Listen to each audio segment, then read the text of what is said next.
Si l'espérance t'a fait marcher plus loin que ta peur, tu auras les yeux levés, alors tu pourras tenir jusqu'au soleil de Dieu.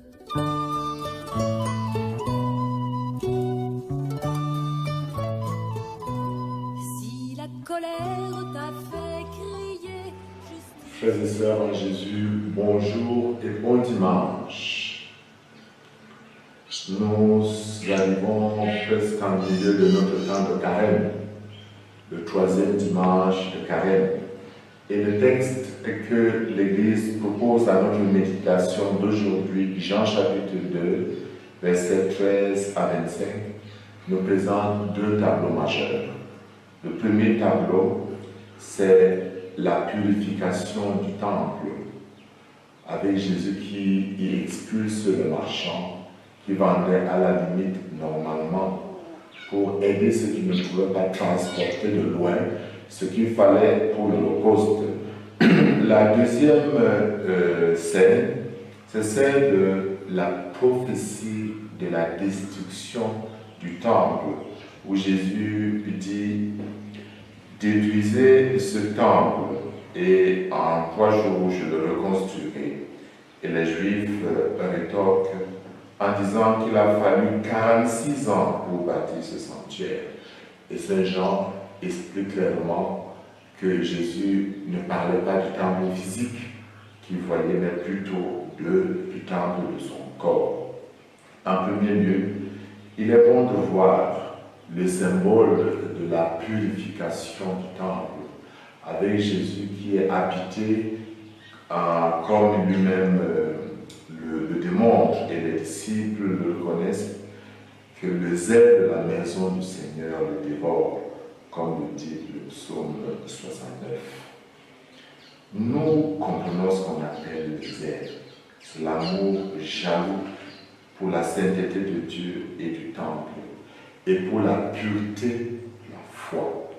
Alors Jésus se rend compte que cet amour jaloux qui l'anime n'est pas l'apanage de ceux qui vendent dans le temple, encore moins la pureté de ce temple. Voilà pourquoi il les chasse en faisant une corde. Enlevez ceci d'ici, cessez de faire de la maison de mon Père une maison de commerce. Matthieu nous dira au chapitre 21, en reprenant un psaume, que ma maison sera une maison de prière. En reprenant Jérémie et Isaïe, ma maison sera une maison de prière. Et Jésus, dans la deuxième scène, nous donne de bien comprendre l'ensemble du texte. Quand il demande de détruire ce temple en parlant de son corps, en réalité, le corps de Dieu, c'est qui? C'est nous. Saint Paul nous le dit dans sa lettre aux Corinthiens. Nous sommes le corps de Christ. Nous sommes le corps de Dieu. Nous sommes le temple de l'Esprit Saint. Ce dimanche nous amène donc à un sommet important. Le sommet du zèle, du vrai zèle, qui doit nous amener à rechercher la vraie sainteté de Dieu, la vraie sainteté de son temple et du temple que nous sommes. Une recherche de la purification. Mais comment se purifier? À la lumière de quoi? La purification se fait à la lumière du décalogue qui nous est présenté dans la première lecture. Ce décalogue qui s'ouvre par cette déclaration très belle. Je suis le Seigneur ton Dieu qui t'a fait sortir du pays d'Égypte. C'est en tant que Dieu libérateur qu'il propose une alliance à Israël. Nous nous purifions donc en contemplant notre relation avec Dieu, notre alliance avec Dieu. D'abord dans sa dimension verticale, où Dieu se présente en nous comme un seul Dieu. Avoir un seul Dieu signifie avoir une seule chose pour laquelle le cœur se donne entièrement et sans réserve. Avoir un seul Dieu a aussi une approche pastorale Ça signifie le refus de toute idolâtrie, de tout ce qui veut prendre une place importante, dominante dans ma vie, dans mon cœur. Avoir un seul Dieu signifie aussi adorer le Seigneur, le prier, le célébrer. Mais la purification a aussi une dimension sociale.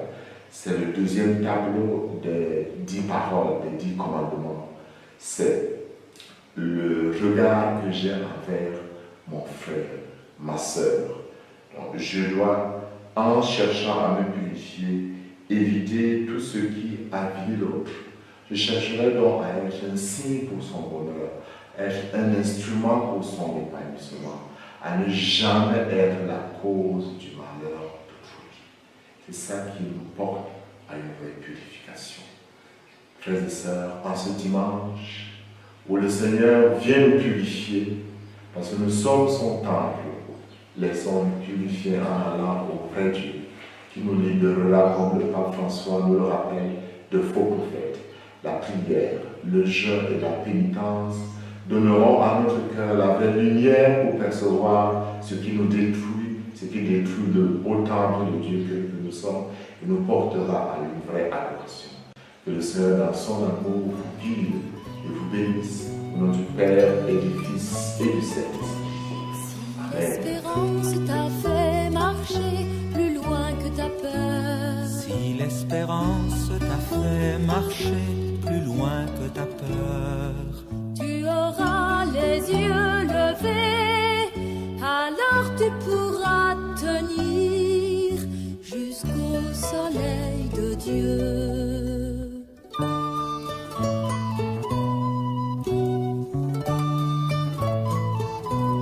Si la colère t'a fait crier justice pour tous, si la colère t'a fait crier justice pour tous, tu auras le cœur blessé, alors tu pourras